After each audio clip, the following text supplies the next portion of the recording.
నమస్కారం, వార్తలకు స్వాగతం. ముందుగా ముఖ్యాంశాలు. జనసేన అధినేత AP deputy CM Pawan Kalyan media సమావేశం, పలు అంశాలపై వివరణ.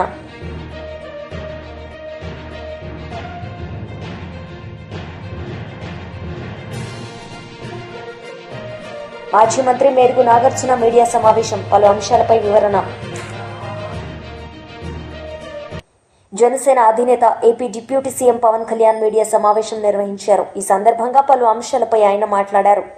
1 year term, and in this 1 year, 3.5 to 4 months, I am not able to go do certain developmental activities because some part of the Andhra Pradesh is some kind of MLC election is happening, or some kind of local board elections keep happening. And I was forced because of election commission rules. We can't go ahead. We can't go there. We can't oversee any developmental process. We can't review any kind of administrative issues. And it is hurting the growth. And for me to do a very simple issue, even recently I think I've been to Kakinada. It took me 2 months to go to Kakinada port when smuggling was happening there. The officials say, administrative department says if you come there it will break the election protocol or something. Election code will be violating the election code. And all these things, if you look at together, why we have to have an election every 3 months or 4 months, either municipal elections, either panchayat elections, either state elections or MP elections or MLA elections consistently. What is happening in Bihar will have an impact in Tamil Nadu. What is happening in Andhra will have an impact in Maharashtra. Somewhere we should put an end. The purpose of one nation, one election is to put an end to all this. Right from, it should not just a 2-tier election, it should be a 3-tier election. Right from parliament, right from assemblies till the local bodies, it should be one election. That is the intent, that is the purpose of this entire exercise what we are doing. Thank you. Leaving the political vote to be gained here, is that there has been a talk that federal structure may be disturbed. In which way federal structure could be, if you look at that's what I was saying in the speech. In Odisha, if you say people have decided, we are undermining the capability and intelligence of people. People are extremely smart. They know whom to vote for. They don't, someone like, it is all about, we are talking, the entire central leadership are under the Modi's completely, we are taking it forward. It is not about who wins or who loses. It's about what best we can do for the people. In this particular scenario, one nation, one election, the development will be very fast. And for example, if even 15th Finance Commission funds are getting delayed because they say that panchayat elections had to be held for that. And so many issues are recurring. There is no federal structure, federal spirit will be like it will be disturbed. There is no way. It's always a fear. It is more of a political debate rather than reality. That's what we look at. Given the process form, election commission grapples with conducting elections, stretching it to 3 months, 4 months. Don't you think when they have to hold for the entire assembly in the state? Sir, we have to understand. Sir, we have to understand. We have to understand. We have to understand. Don't undermine. Let us not undermine the capabilities of our Indian administration. We did the first elections. We went to the interiors of the Assam. We went to the interiors of forest on elephant. We have taken the ballot boxes on elephant bags. I think we are capable. If we are able to do Aadhaar card, which no one could do till today.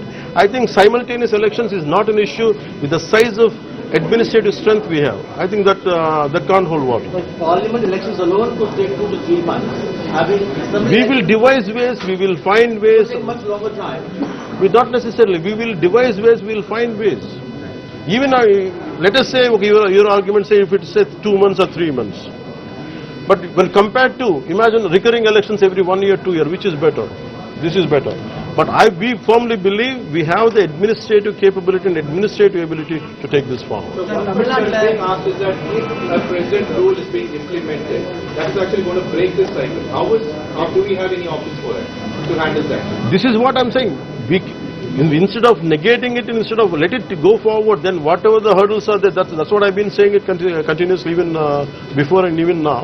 I think we can negate, we can discuss. Let us have a discussion about it without even negating it. Let us agree and we can go forward and we'll see how it can unfold, because no one is going to violate the constitution in this country. It will take. BRS పార్టీలో చేరికలు జరిగాయి. ఈ సందర్భంగా RS Praveen Kumar ని పలు అంశాలపై ఆయన మాట్లాడారు. కేటీఆర్ గారి ఆశీర్వాదంతో ఈరోజు మన నడిగడ్డ పులిబిడ్డ మరి బాసు హనుమంతనాయుడు గారు ఈరోజు మరి ఒక జన ప్రవాహాన్ని ఒక సునామీ లాగా ఈరోజు నడిగడ్డ నుండి మరి కృష్ణానది దాటి తుంగభద్ర తీరం నుండి కృష్ణానది దాటి ఈరోజు మూసీ నది తీరం దాకా వచ్చిన మీ అందరికి కూడా మరొకసారి హృదయపూర్వక ధన్యవాదాలు తెలుపుతున్నా మిత్రులారా. నేను మరి కేటీఆర్ గారు నేను పార్లమెంట్ ఎలక్షన్లలో బీఆర్ఎస్ పార్టీ ప్రచారం కోసం గద్వాల వచ్చినప్పుడు గద్వాల్లో రకరకాల మండలాల్లో తిరిగినప్పుడు బ్రదర్స్ కూర్చోండి,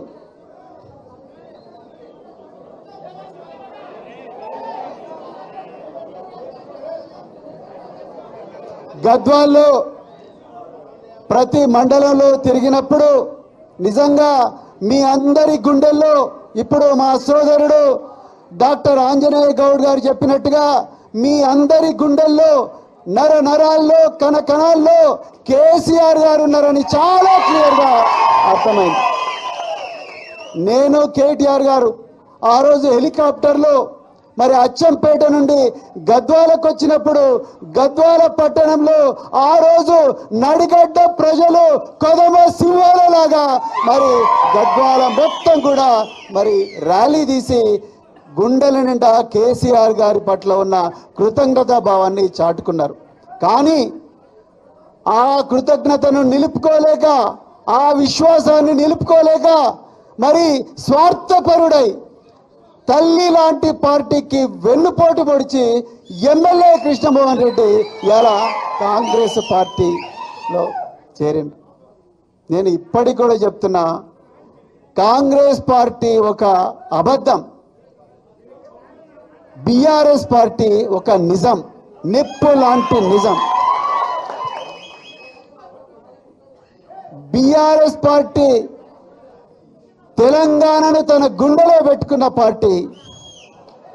కాంగ్రెస్ పార్టీ తెలంగాణ గుండెల్లో గుణపం దించిన పార్టీ కాంగ్రెస్ పార్టీ. మరి అలా ఏ ముఖం పెట్టుకొని కాంగ్రెస్ పార్టీకి పోయినావు కృష్ణమోహన్ రెడ్డి?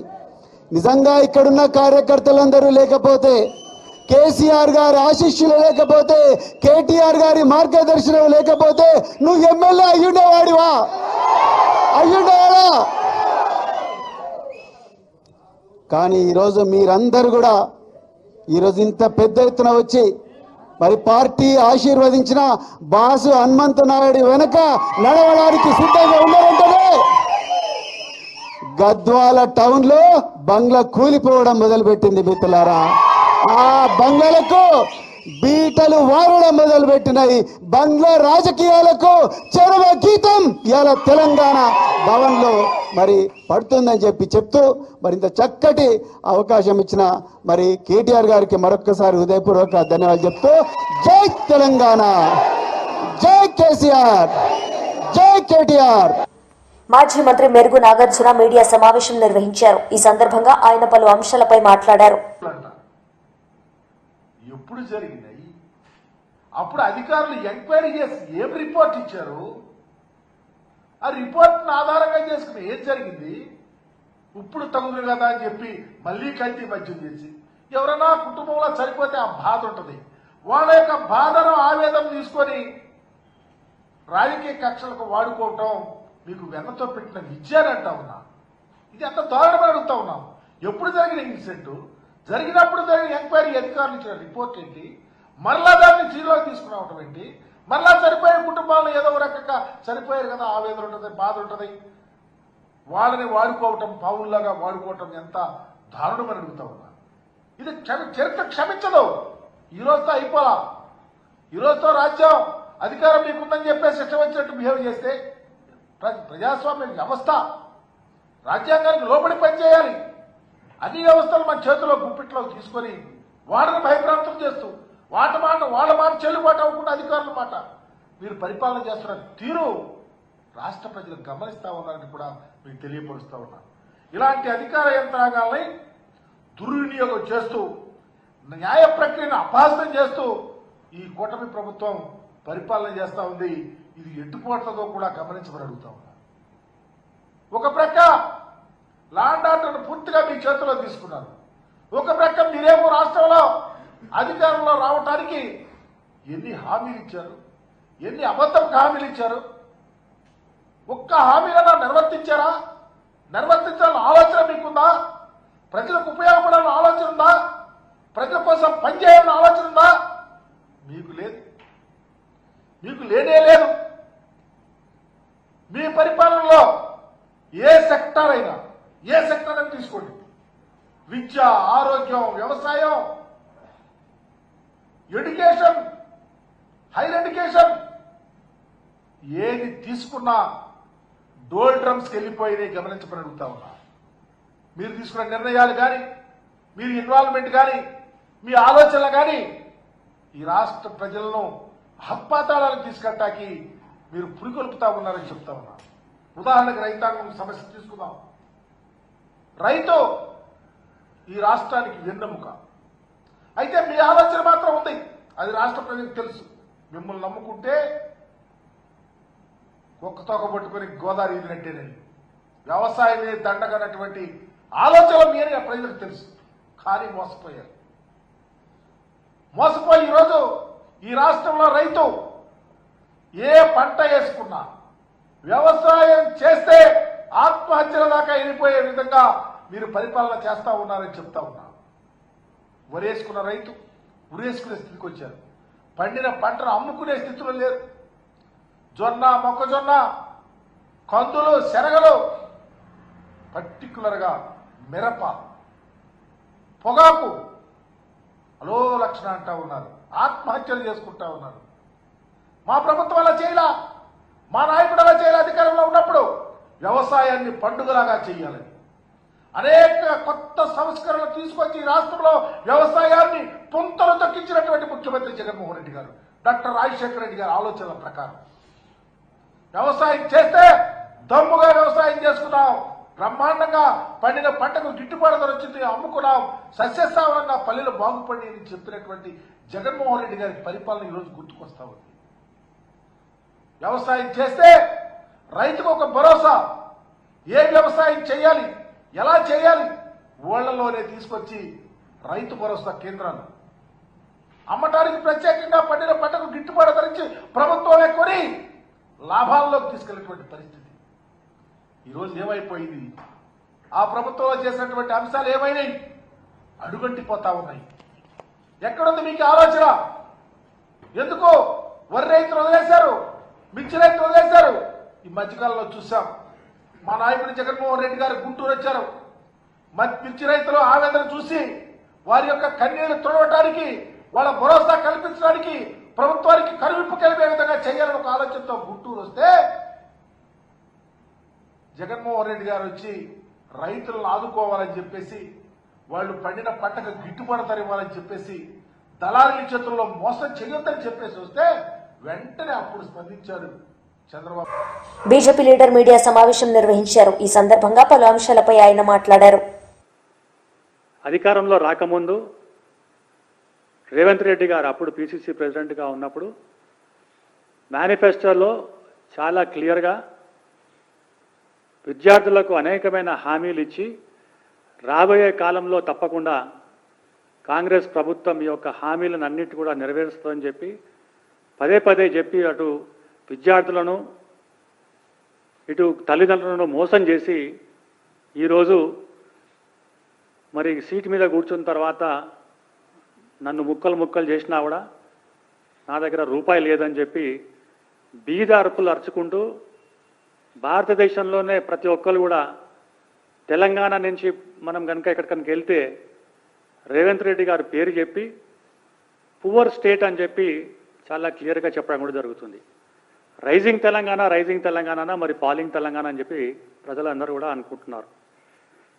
ఇవాళ పొద్దున్న పేపర్లో చూస్తే చాలా ఆందోళనకరమైన ఏంటంటే వార్త, 600 గురుకుల స్కూల్స్ ఏవైతే ఉన్నాయో 633 గురుకుల స్కూల్స్ ఏవైతే ఉన్నాయో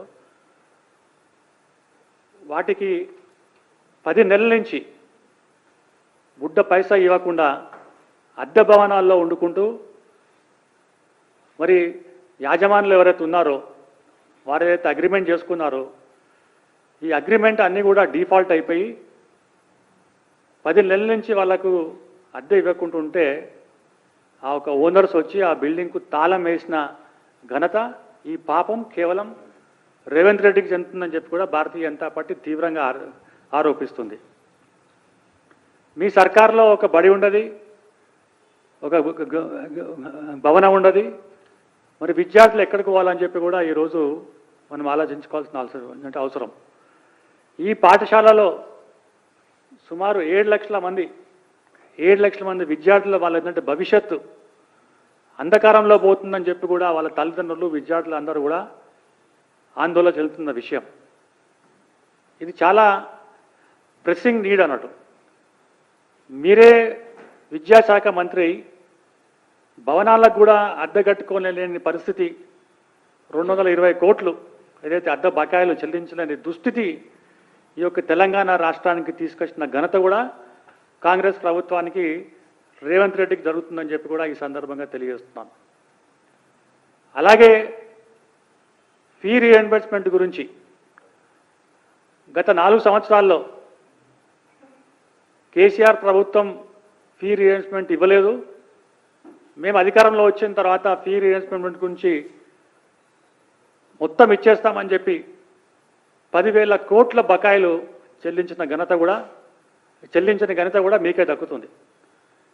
మరి engineering students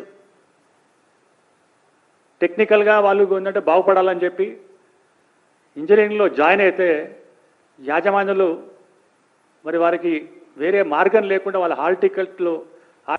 YCP leader media సమావేశం నిర్వహించారు. ఈ సందర్భంగా పలు అంశాలపై ఆయన మాట్లాడారు. దానికి లీజ్ హోల్డర్స్ 2009 నుంచి 2023 ఏప్రిల్ 1 వరకు వాళ్ళకి లీజ్ ఉందండి. 23 తర్వాత ప్రభుత్వ పాలసీ మారిన తర్వాత కేంద్ర ప్రభుత్వ పాలసీ అవి ఆ లీజు ఎవరికి అప్పచెప్పలే. అయితే ఈ సందర్భంలో అక్కడ అక్రమ మైనింగ్ సోమిరెడ్డి చంద్రమోహన్ రెడ్డి ఆరోపణలు చేస్తే ఆయన ధర్నాకు దిగితే అవన్నీ కూడా ఆనాటి మైనింగ్ అధికారులు పరిశీలించి ఇక్కడ ఎక్కడా అక్రమ మైనింగ్ జరగలేదని చెప్పి వాళ్ళు నివేదిక ఇవ్వడం జరిగింది. అది క్లోజ్ అయిన చాప్టర్. అయితే మళ్ళీ 2025 ఫిబ్రవరిలో మైనింగ్ అధికారి బాలాజీ నాయక్ అనే వ్యక్తితో 14/2/2025 పోలీస్ స్టేషన్లో అతనితో కంప్లైంట్ ఇప్పించి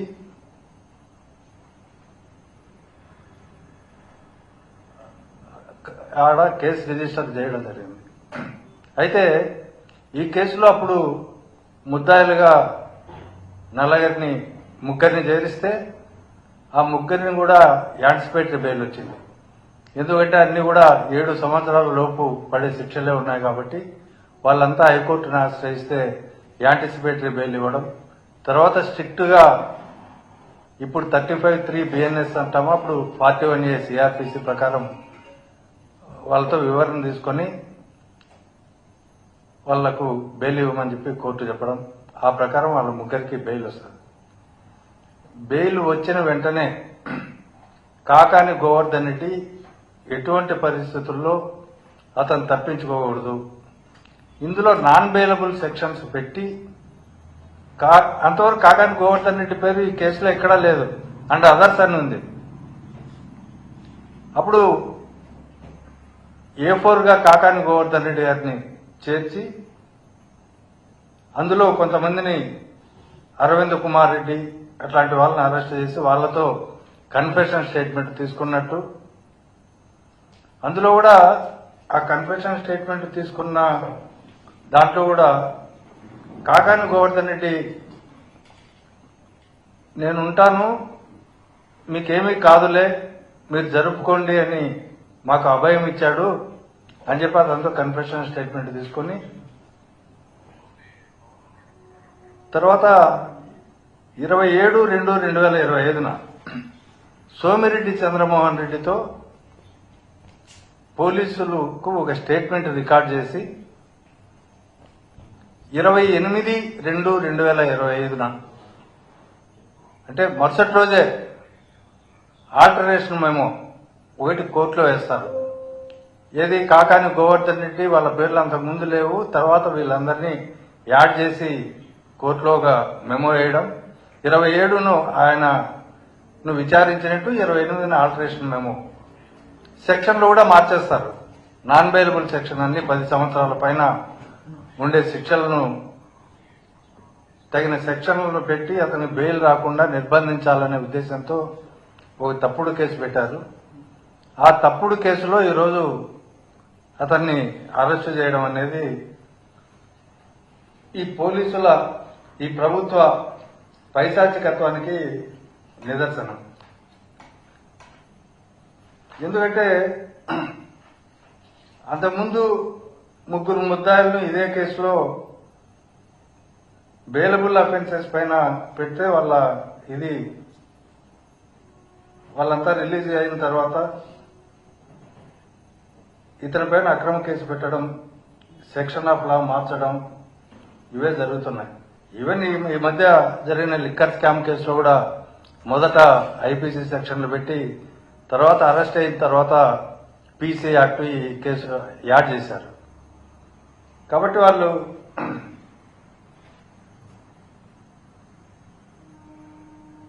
దీంట్లో కూడా ఎక్కడ ఈ గవర్నమెంట్ బాలాజీ నాయక్ ఇచ్చిన స్టేట్మెంట్ లో కూడా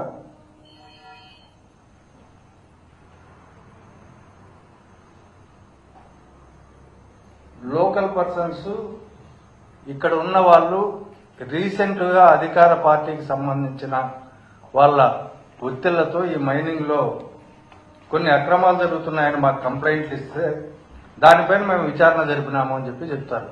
అంటే గత వైసీపీ ప్రభుత్వంలోది కాకుండా తర్వాత రీసెంట్ గా జరిగినట్టు. తర్వాత అరవింద్ కుమార్ రెడ్డి అనే A6 కన్ఫెషన్. వార్తలు ముగించే ముందు ముఖ్యాంశాలు మరోసారి. జనసేన అధినేత AP deputy CM Pawan Kalyan media సమావేశం, పలు అంశాలపై వివరణ.